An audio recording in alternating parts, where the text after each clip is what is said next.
Alternativa Sonora.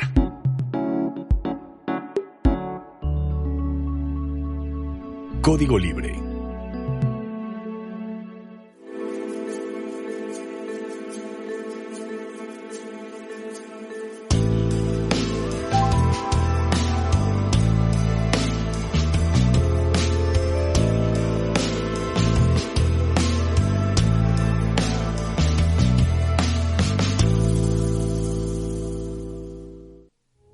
Amigos de Código Libre, bienvenidos a una emisión más de Resiliencia en Línea. Hoy contamos con Edith Barragán, nuestra colaboradora mensual. Bienvenida, Edith. Hola, ¿qué tal? Qué gusto estar con todos ustedes un día tan significativo como este.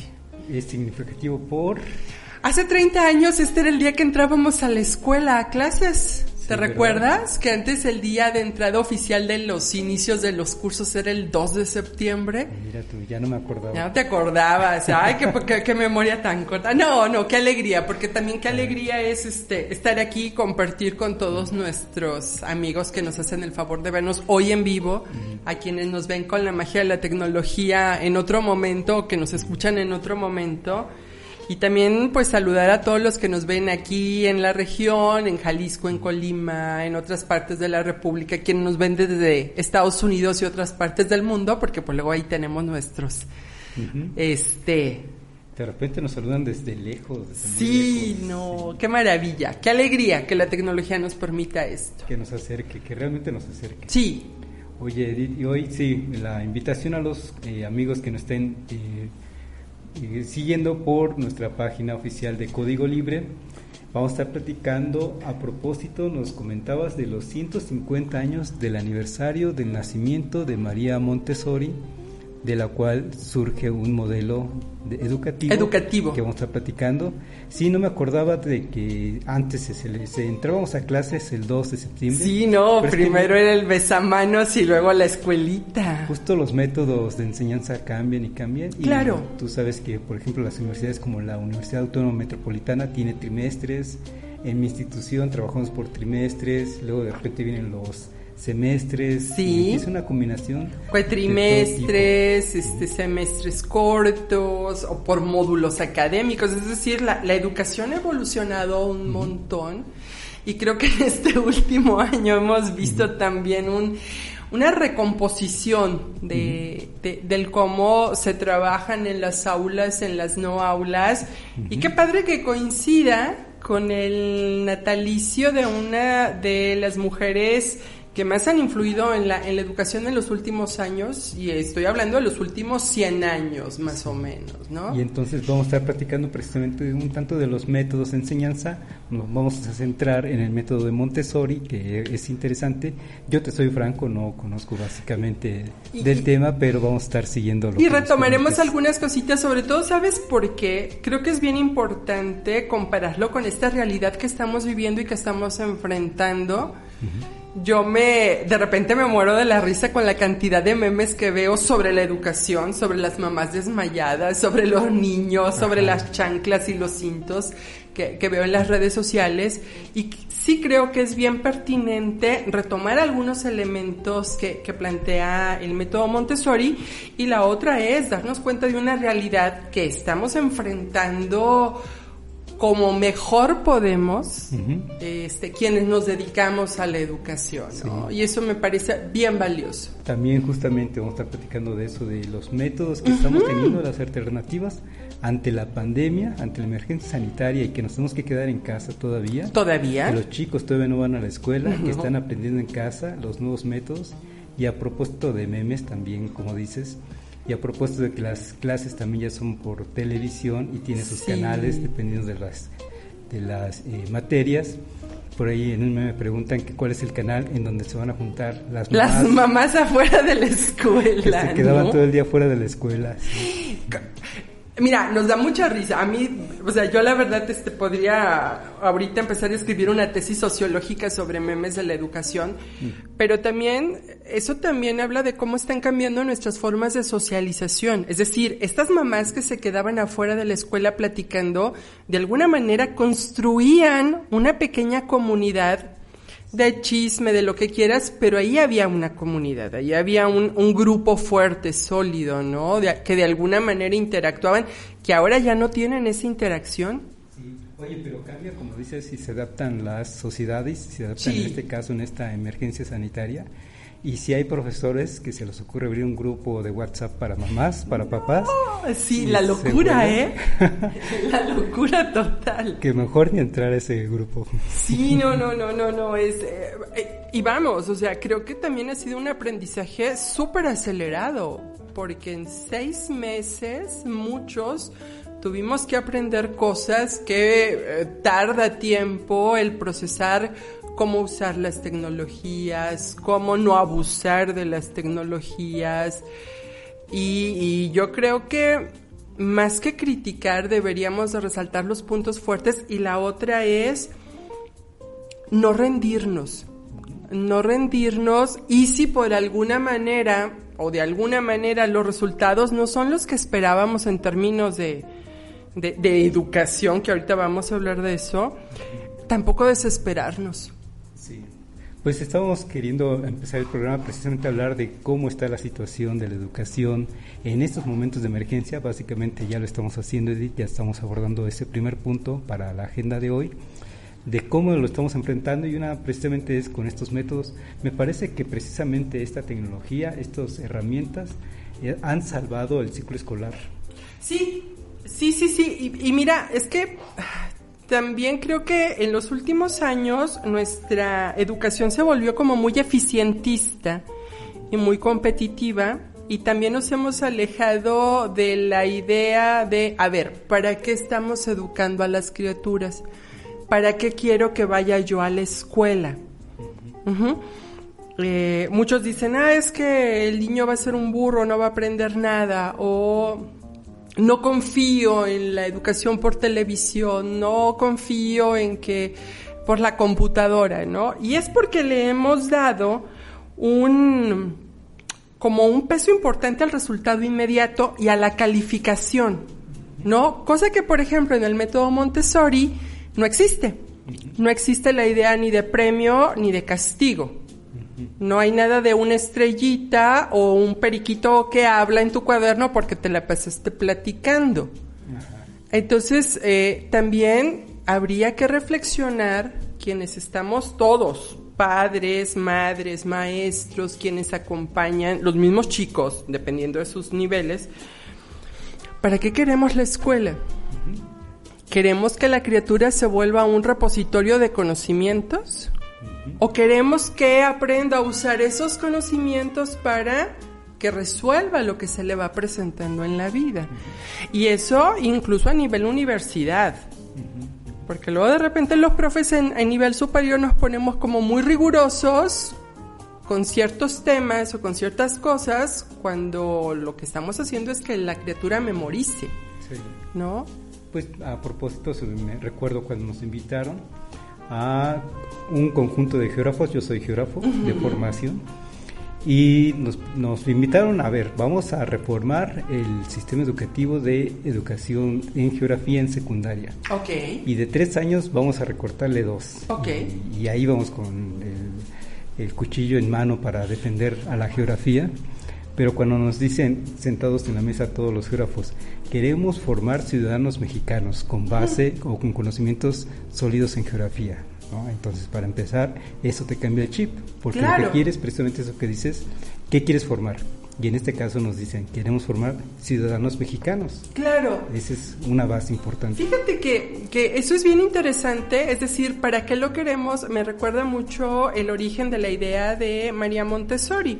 María Montessori es la tercera mujer en Italia en obtener la licencia de médico. Ella primero se forma como médico. Y le sabía bien al jale de la medicina, ¿no? También hay que recordar, pues, que ella tiene una formación sólida, científica, acorde a su época. Y luego ella se encuentra en esta Roma de principios del siglo XX, y le toca conocer algunos orfanatorios y algunos, le llamaban manicomios. Ajá. Donde tenían a chiquillos con alguna dificultad que por supuesto eran abandonados, ¿no?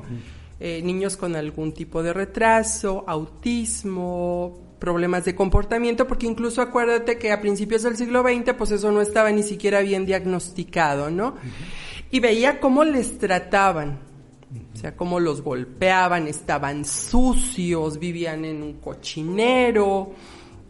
Y ella comienza planteando el asunto de el niño es un niño y debe de tener un trato digno.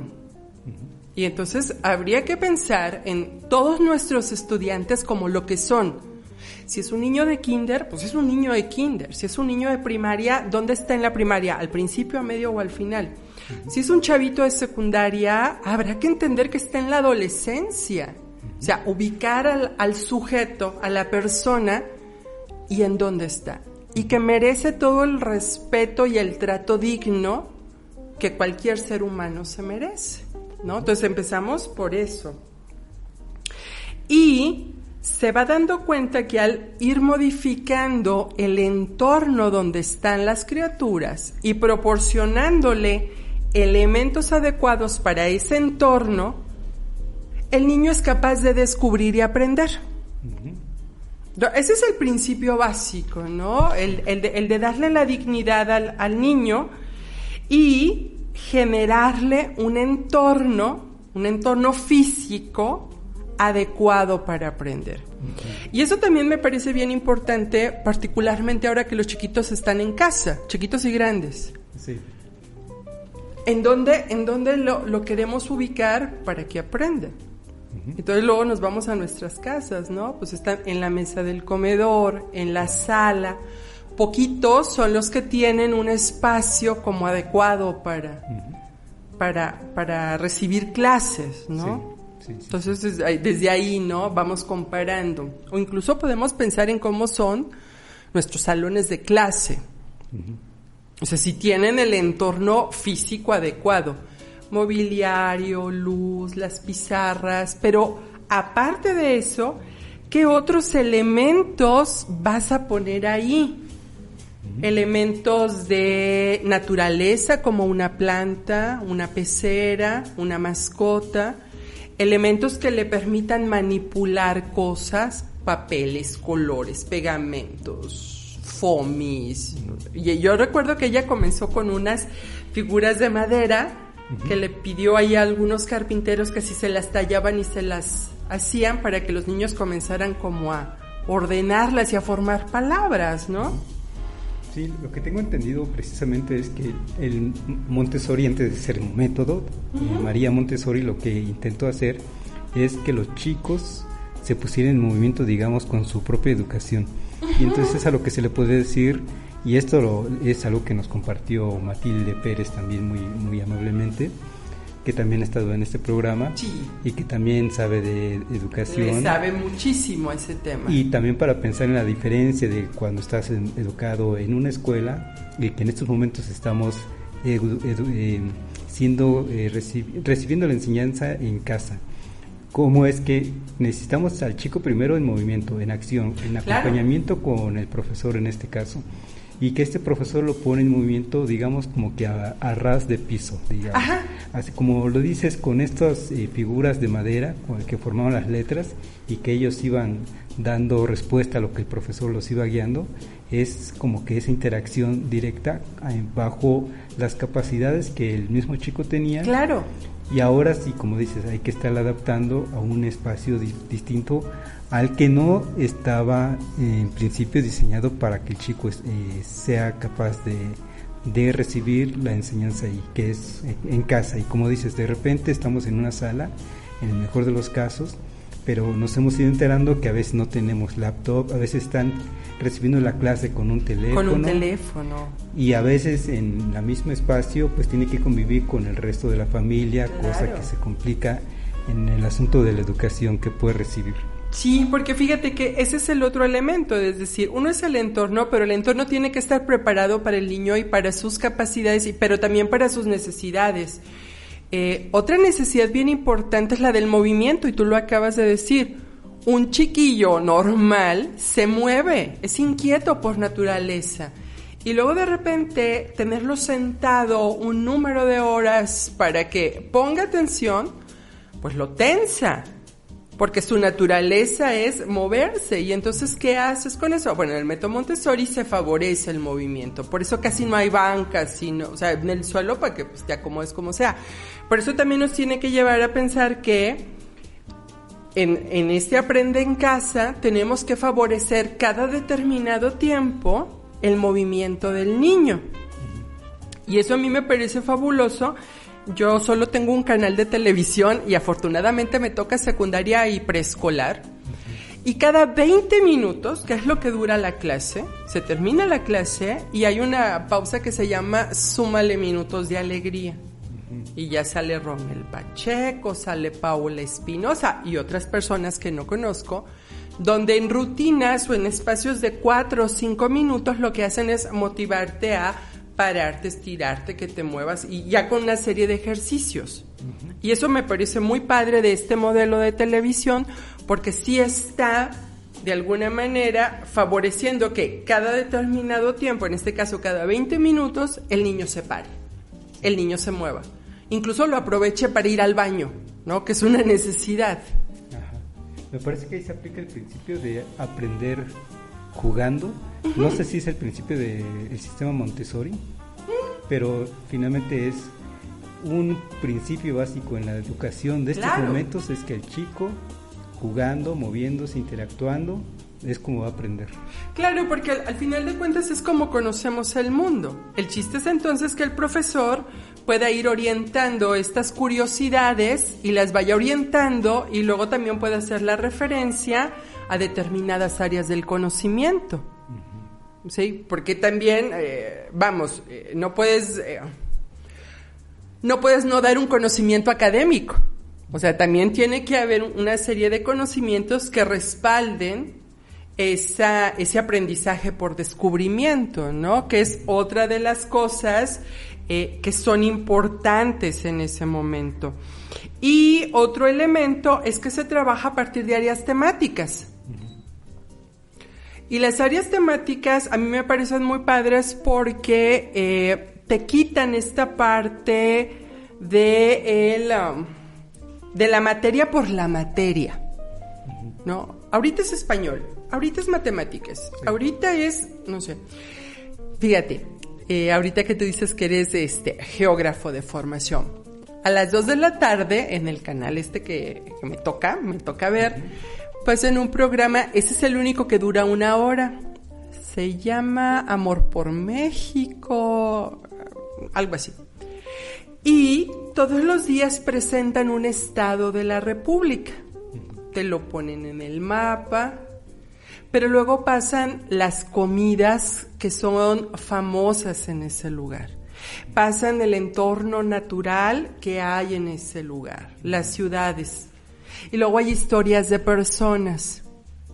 Y entonces yo puedo entender ciencias naturales, ciencias sociales, geografía, sociología, de alguna manera entendiendo un espacio, ¿no? Y entonces cuando construimos áreas temáticas, pues es como más significativo, sí. Y entonces también llega por varios lados, ¿no? El conocimiento. Digamos que tienes un conocimiento integrado a partir de un ejemplo que puede ser, en este caso, una entidad federativa. Claro, o una ciudad, o una parte del mundo. Y entonces también es importante como quitarnos el asunto de las etiquetas de las materias por las materias, sino que lo veamos como un todo. En educación superior luego a eso le llaman aprendizaje basado en problemas o algo así, porque entonces hay una situación y hay que resolverla. ¿Y cómo la resuelves? Pues con esto y con esto. Pues resulta que eso es química y eso es así. Esto es física y esto es así. Pero a partir de que tú te acercas a una realidad, vas descubriendo y vas resolviendo, ¿no? Y claro, eso hay que irlo adaptando a las edades de los chiquillos. Oye, ahorita nos sigues platicando del método Montessori, de estos patrones, digamos, estos pasos que va siguiendo en su metodología.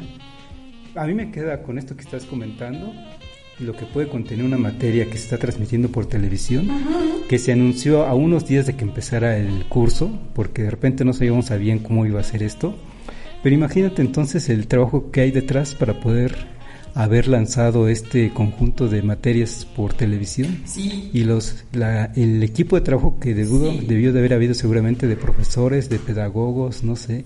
Mucho es material que ya se tenía de telesecundaria, por ejemplo, de lo que se usa para telesecundaria, sí, para educación, para comunidades rurales, los bachilleratos tipo SABES, y ese tipo, y hay muchas cosas que las están proporcionando las mismas universidades, Politécnico, UNAM, de la UAM no me ha tocado ver todavía, pero seguramente habrá materiales que ellos usan en sus programas y en sus formas de trabajo que ahora se están rescatando y se están actualizando y se están aprovechando.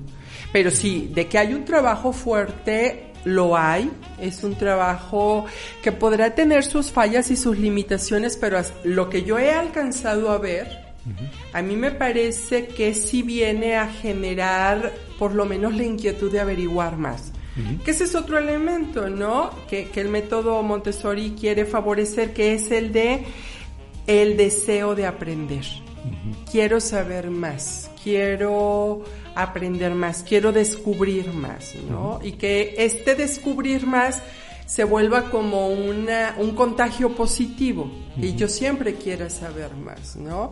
Como de repente los chiquitos dicen, no, ese tema no lo quiero, lloran, ¿no? Y ahora es fomentarles quiero saber más. ¿No? Oye, antes de seguir, déjame leer unos saludos que nos han ido poniendo por aquí, cosa que agradecemos. A Melba Albavera nos manda saludos. Un saludo a la Melvis. Qué bonito su programa de la semana pasada, ¿eh? Sí, ella también aporta mucho cada vez que viene. Sí, te agradecemos mucho, Melba, por estarnos siguiendo y por lo que aportas a este programa. Mayra Pérez también dice saludos. Desde Oaxaca. Maestra Edith, desde un abrazo, Oaxaca, Mayra. Sí. Te queremos un montón. Te extraño. Luisa Fernanda Solorio también manda saludos. Un saludo, Fer. Matilde nos hace un comentario. La primera casa Montessori fue en el barrio de San Lorenzo, barrio de gente humilde y de trabajo, y seguramente en Italia, ¿verdad? Sí, en Roma, en el barrio de San Lorenzo. Sí, no, y que vamos, te digo, la idea de Montessori era apoyar a todas estas personas desposeídas, marginadas y pensando también en educar para la paz. Es de las primeras que usa este concepto, ahorita que Melba nos saludó, que ellos en el COAEM también trabajan mucho esa idea. Montessori también quería trabajar para la paz. Le critican mucho a Montessori que se relacionó con Mussolini.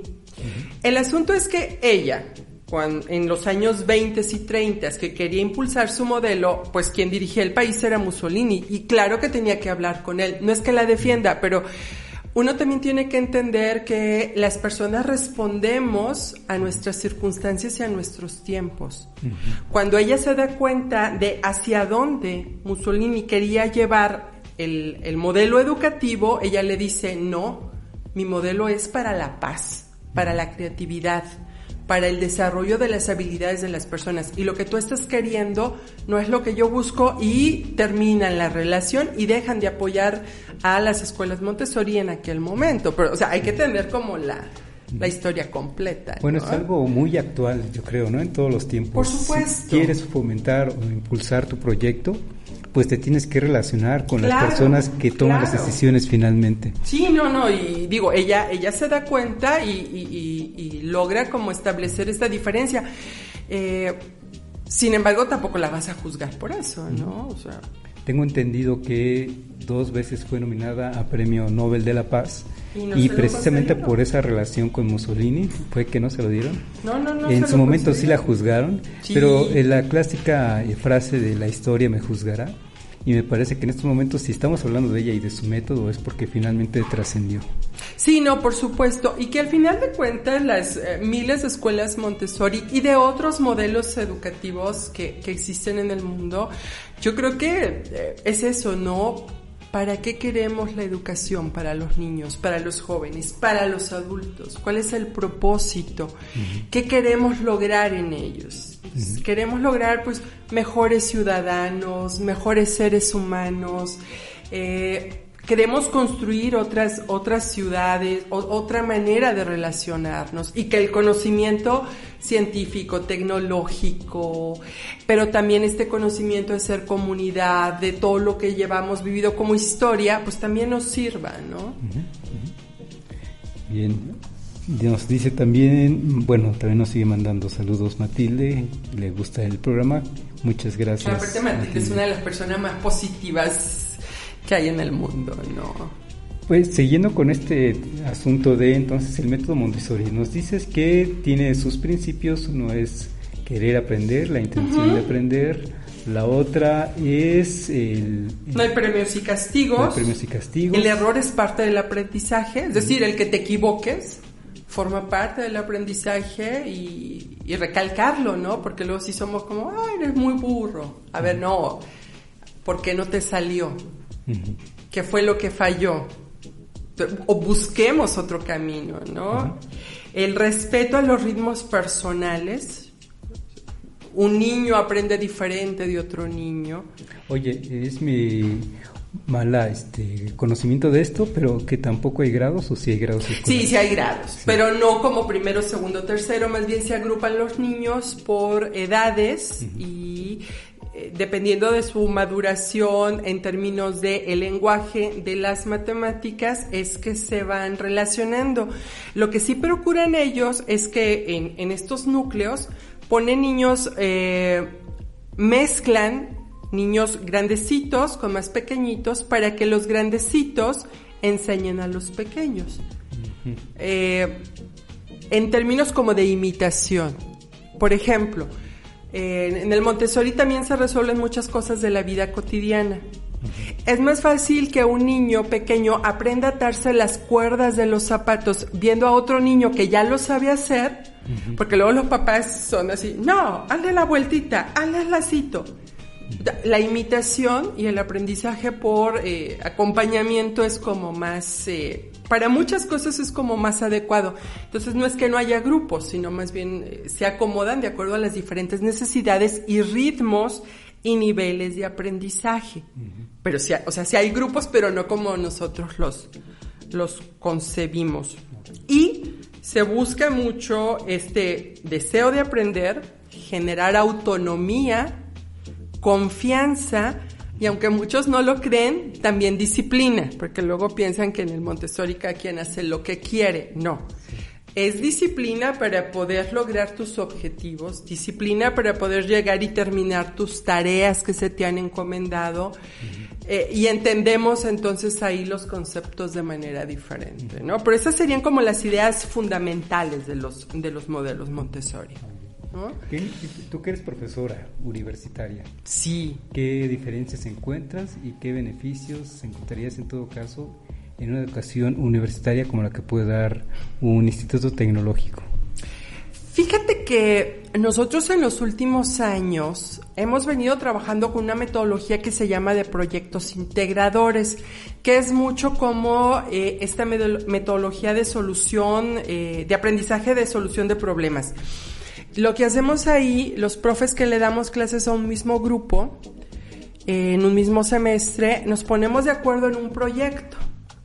Y ese proyecto va a resolver muchas de las cosas prácticas que yo quisiera que supieran hacer en mi materia o en tu materia. Y en vez de dejar como 1000 tareas o 1000 proyectos, dejamos uno. Pero eso implica también un trabajo colaborativo de los profesores, que al principio nos costó un trabajal, no manches. Ahorita ya más o menos lo tenemos avanzadito, porque cuenta mucho la voluntad del profesor para que entonces el alumno se motive y lo haga.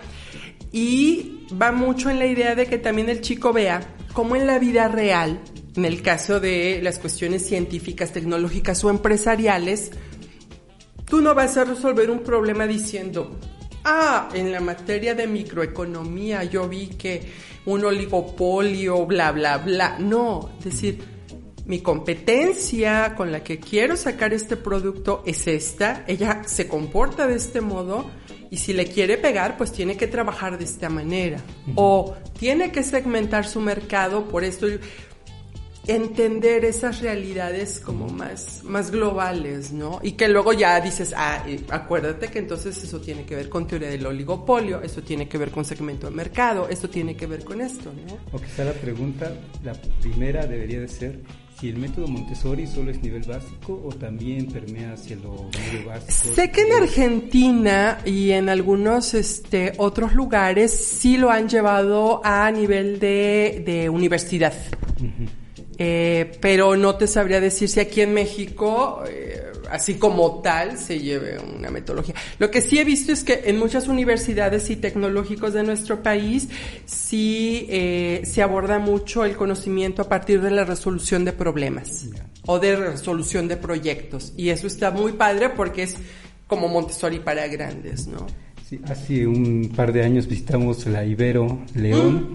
Y nos sorprendió que en sus grados de especialidad, en su centro de innovación de tecnología, ellos que están, como sabes, en el Diamante de México, que están en medio de la producción de automotriz y todo esto, en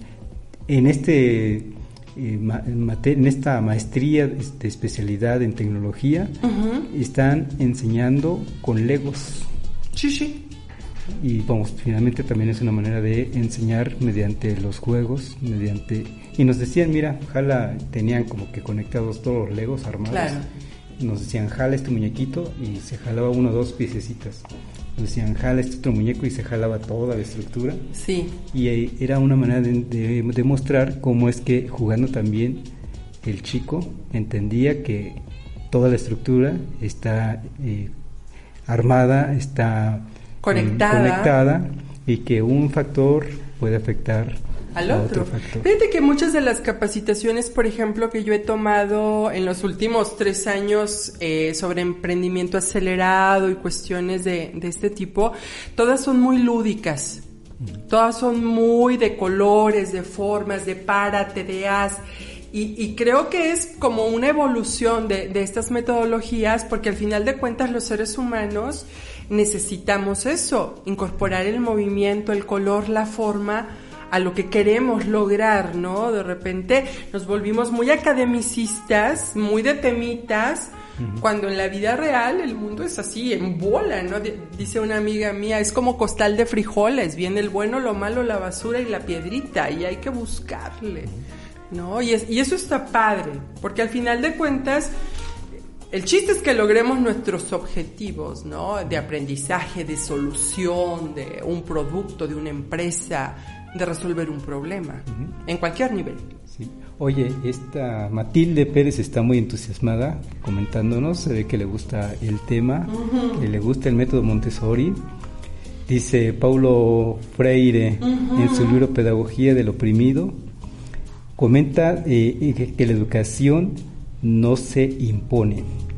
Y luego pone un ejemplo de una escuela que conocemos aquí localmente, el Cuscani precisamente, que lleva este método de enseñanza con mucho éxito. Sí. Que digo, aquí se queda a nivel preescolar, en esta escuela que Matilde nos comparte, pero que de alguna manera genera las bases para que el niño tenga autonomía, tenga disciplina y tenga ganas por seguir aprendiendo, que son lo que deberíamos de fomentar en los siguientes niveles académicos. Es decir, que tenga autonomía, es decir, que si yo le digo, a ver, usted va a resolver esto, él busca el modo de resolverlo. Que tenga disciplina y diga, sí, lo voy a lograr, porque yo sé leer, yo sé escribir, yo sé hacer cuentas, y que tenga ganas de decir, oye, ¿para qué me va a servir? Me va a servir para esto y para lo otro. Debería de buscar más, ¿no? Entonces, yo creo que sí son cositas que no están peleadas y que sí podríamos empezar a incorporar, ¿no? Sobre todo en estos tiempos tan difíciles donde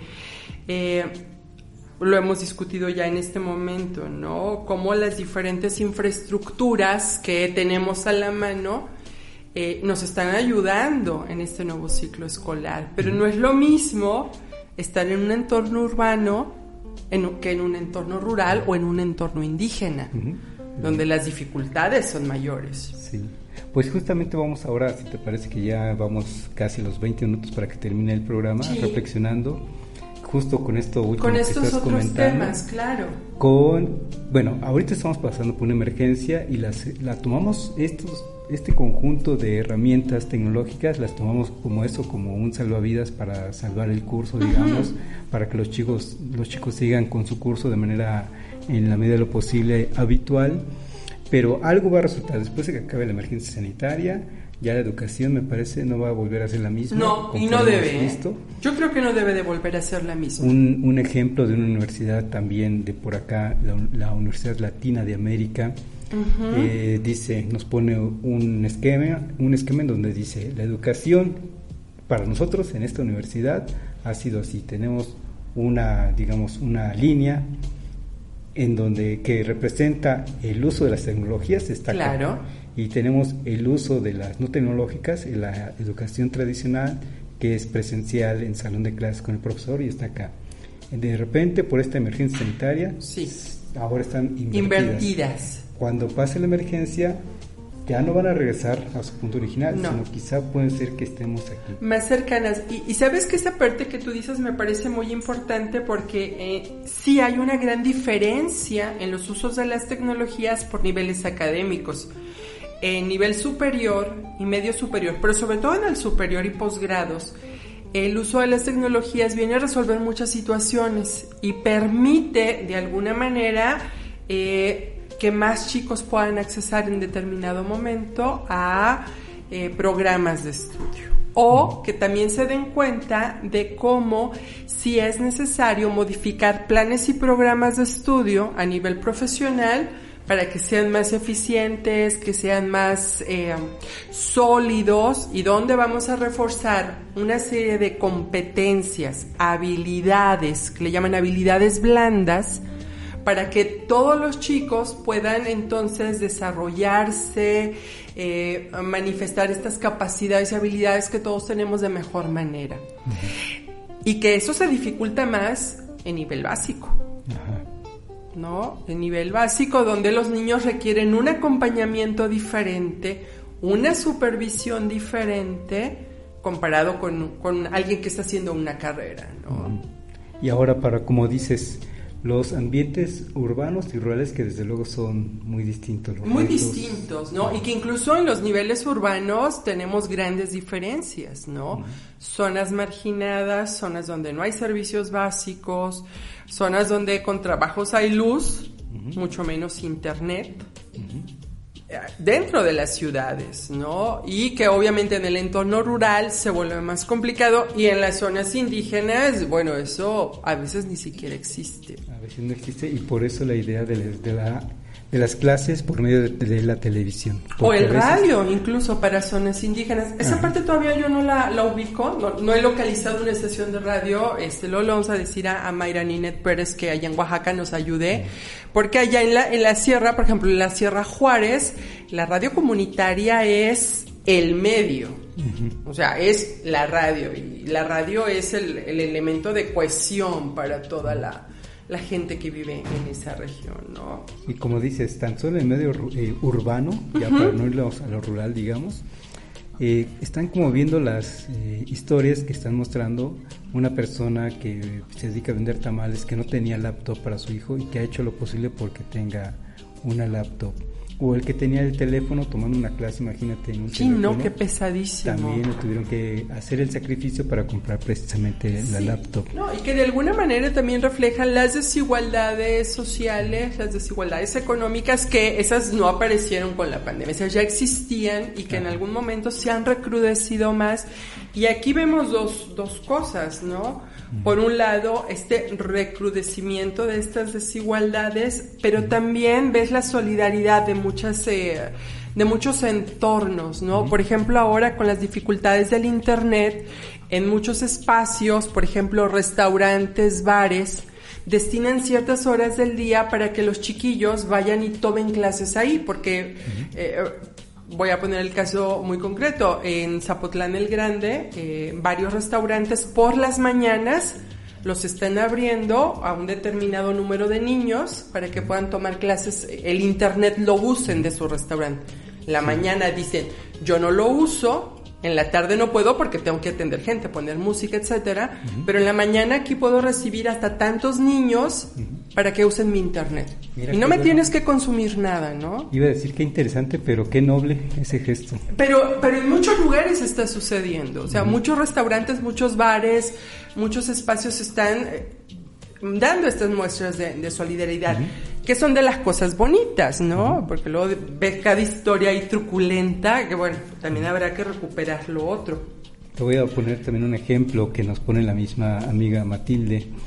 Ella se dedica a la educación nivel medio superior con adultos, ya personas mayores que no pudieron tener educación básica y que ahora de mayores quieren tenerla. Quieren terminar. Pero en estos momentos está detenido, nos dice, los exámenes para que las personas que están tomando los cursos finalmente liberen secundaria o prepa ante la SEP, y eso desmotiva. Sí, por supuesto. Desmotiva a los chicos de que lo que necesitan muchas veces es el documento. Su certificado, ¿no? Claro, para accesar a un mejor trabajo o hacer otra. Y por otro lado, ahora que también lo comentas, ella nos dice que hay un módulo de biblioteca móvil, que también se está adaptando para lo que dices, para que en dado momento también haga esa movilidad, pero para prestar su equipo de computación para que los chicos también tomen las clases. Sí, no, digo, uno tiene que ponerse creativo en ese sentido. Y la otra es, ¿qué es lo que tenemos en casa?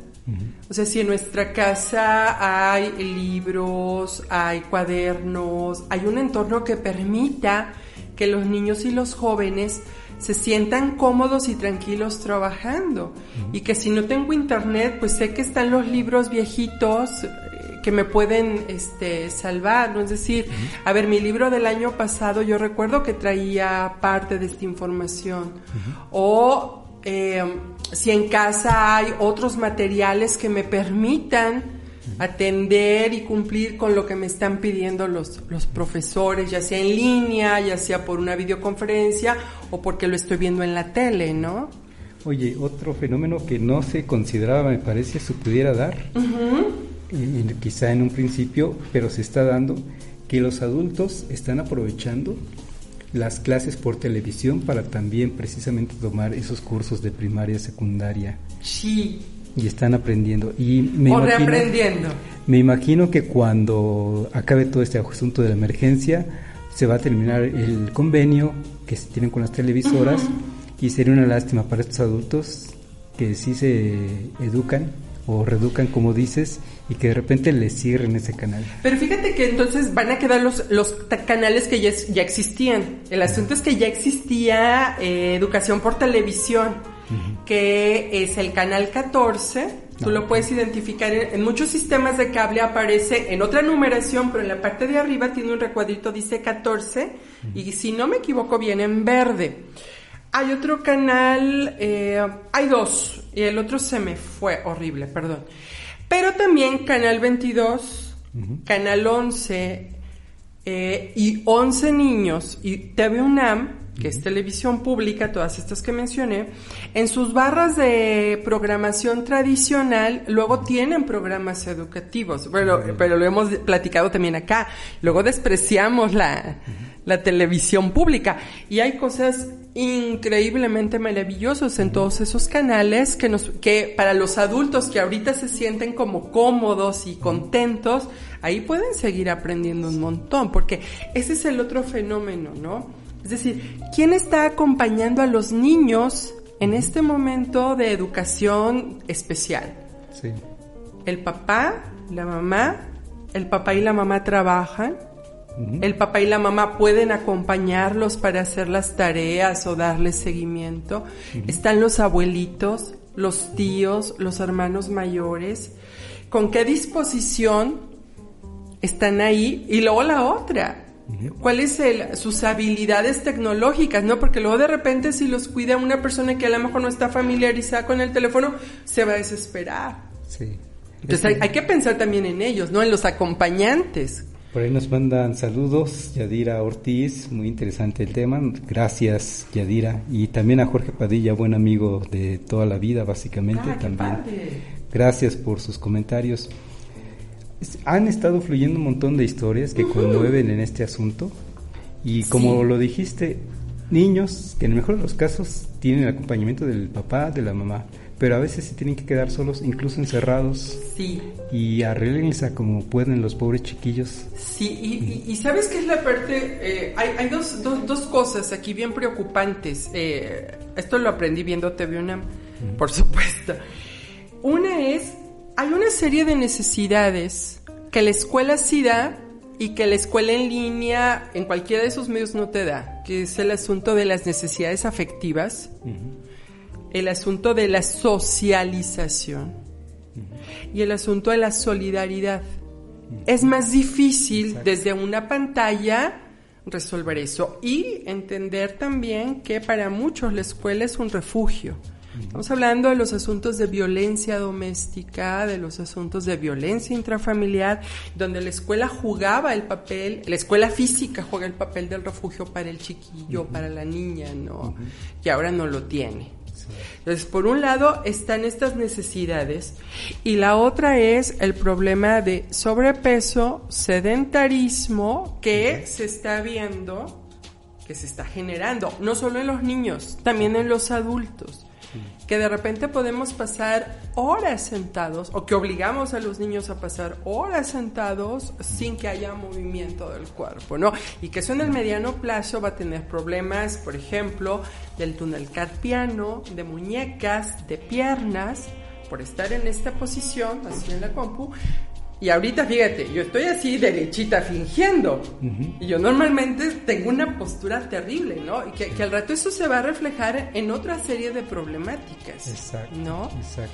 Fíjate que ahora que lo comentas, llevamos desde que se declaró la emergencia de los niños no van a las escuelas y desde que entonces nos encerramos todos 5 o 6 meses, desde el oficialmente 23 de marzo. Y hay otros que desde antes. Hubo estados que se adelantaron, es decir, sí. esos 6 meses, y luego otros meses más que vienen.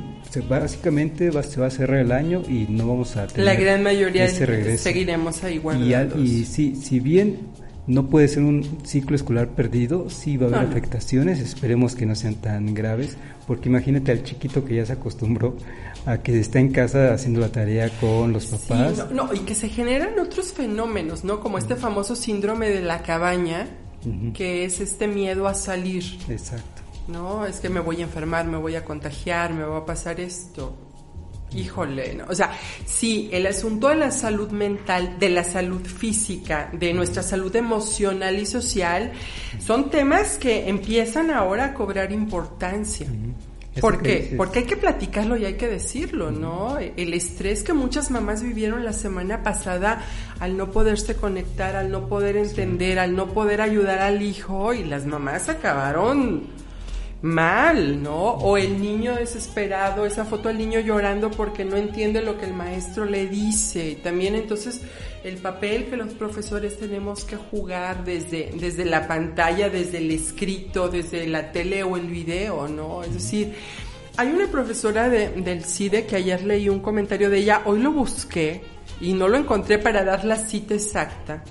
Y ella dice, ella es experta en políticas públicas, dice, mira, yo como persona que trabajo estos temas creo que deberíamos de concentrarnos en que los niños refuercen lo que ya saben. Si el niño está aprendiendo a leer, no le metamos más cosas, que eso lo haga bien. Si el niño sabía hacer cuentas, que eso lo pueda hacer bien, es decir, reforzar lo que ya sabe, sobre todo para educación básica. Dice que los niños refuercen lo que ya saben, no los estresemos de más. Pero eso que ya saben, poquito o mucho, que lo refuercen, que lo vivan, que lo sientan, y que eso permita que cuando se regrese de las maneras en que vayamos a regresar, porque tampoco lo tenemos claro, no se sienta desprotegido. Y a mí incluso dije, pero no nada más para básica, o sea, también para educación media superior y quizá en algunos temas, no todos, pero sí en algunos temas de educación superior. Dedicarnos a reforzar lo que él ya debería de saber, de manejar, de poder transferir, de poder resolver, para que se sienta también esa confianza, porque ahorita hay un montón como de, chin, no sé si lo estoy haciendo bien, chin, es que no creo que esté aprendiendo bien el niño, o sea, los temores se suman, ¿no? Y creo que por ahí podría ser una buena estrategia para padres, para maestros y también para los chicos. Nos quedan 6 minutos para terminar. ¿Algún tema que esté quedando pendiente por ahí? Pues ya hablamos de las necesidades del estudiante, del gran esfuerzo que hacen quienes acompañan, de estas grandes diferencias que hay de dotaciones de infraestructura. Creo que hay 2 cositas nada más. Una es, yo creo, y esta es mi creencia, necesitamos enfocarnos en la calidad y no en la cantidad. Y no se trata de llenar un curso por llenarlo, es decir, atiborrar al chiquillo de información.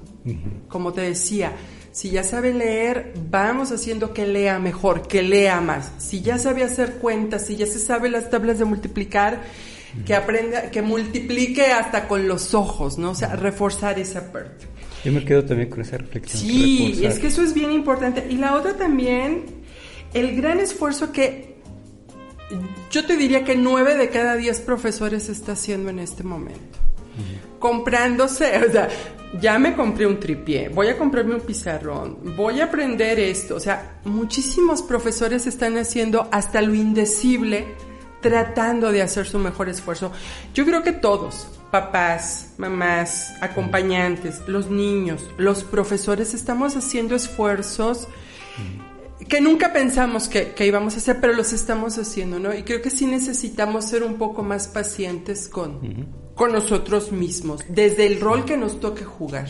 Esa es con otra reflexión que me quedo de las que nos compartiste hoy, la solidaridad. Sí. Primero la solidaridad que se genera en una aula de clases, sí, que por se genera en la escuela, y como no está esta por ahora, la solidaridad que está generando colectivamente precisamente para sacar adelante a los chicos. La necesitamos generar, la necesitamos promover, la necesitamos mover, ¿no? Y hay 7 cosas básicas que recomiendan los expertos en educación para que esto más o menos funcione. Uno, que hay una rutina básica. Hora de levantarse, hora de bañarse, hora de tomar alimentos, hora de peinarse. Digo, no vamos a tomar clases en pijama, tampoco a lo mejor con el uniforme de gala, pero sí con una ropita adecuada para el momento. Tener un lugar adecuado de trabajo. Si va a ser la mesa del comedor, porque es lo que hay, pues que la mesa del comedor esté limpia, esté la silla cómoda para el niño. Hay que tratar de generar, y esto está complicado, un bienestar emocional en casa. Ya lo hemos platicado, el hecho de estar confinados luego saca lo mejor y lo peor de todos nosotros, ¿no? Pero vamos tratando de generar ese bienestar en la casa, usar las tecnologías de la manera pues, más óptima posible. Tampoco, si ya las clases se terminaron, pues dejar que el niño siga con la tableta o con la computadora, pues como que, oye, pues si ya se echó 6 horas ahí, mándalo al patio, que le pegue poquito sol, que corra ahí alrededor, algo, ¿no? Es decir, no abusar, acompañar, no hay que procurar acompañar desde como podamos, pero sí acompañar a los niños, sí acompañar a quienes podamos, y también reconocer estos esfuerzos, en algunos casos enormes, en algunos casos pues, serán esfuerzos pequeñitos, pero no dejan de ser esfuerzos. Sí reconocer esta gran labor que, pues ahora sí todos, ¿no? Todos estamos haciendo, desde distintos roles. Nos tocó a todos ser solidarios. Oye, pues ya nos despedimos básicamente, nos quedan 2 minutos ya para despedirnos. Yo me quedo con estas últimas reflexiones que haces. Uno, que requerimos esa solidaridad colectiva para sacar adelante. No, es que no solo es el tema de la educación de los niños, que es muy importante, es salvar el curso, pero con esas emociones asertivas, y requerimos solidaridad para todos los procesos que estamos llevando. Por supuesto, sí. Pero por supuesto, y ubicarnos, ¿no? Ubicar nuestras realidades, de que no todos están en las mismas condiciones de nosotros. Y si somos profesores, si somos padres o madres de familia, si estamos acompañando a alguien, pues tratar de hacerlo lo mejor posible. Y la otra es pedir ayuda. Pidamos ayuda, o sea, nadie nacimos sabiendo nada, y pues pidamos ayuda, ¿no? Y estar también en la mejor disposición de ayudar. Muy bien. Creo. Pues eso Edith, por ahí va. Gracias por habernos acompañado No, hoy. al contrario, un gusto. Y pues recordar que los niños son niños, ¿no? Y los jóvenes son jóvenes. Y todos necesitamos solecito, necesitamos música, necesitamos bailar y cantar, aunque nos salga fatal como a mí. Pero sí necesitamos estas otras... no nos quedemos nada más en el asunto de las clases en línea con el conocimiento académico. Sí. Aprendamos danza, aprendamos música, aprendamos pintura, aprendamos estas cosas que también nos alimentan y que también nos permitan ser más felices, ¿no? Que de eso se trata. Bien, Edith. Gracias. Y gracias a los amigos que nos siguieron. A todos. Gracias, como siempre, a Felipe, a Gerardo, a Jaime. Y nos vemos la próxima. Claro que sí. En línea a través de Código Libre. Muchas gracias a todos.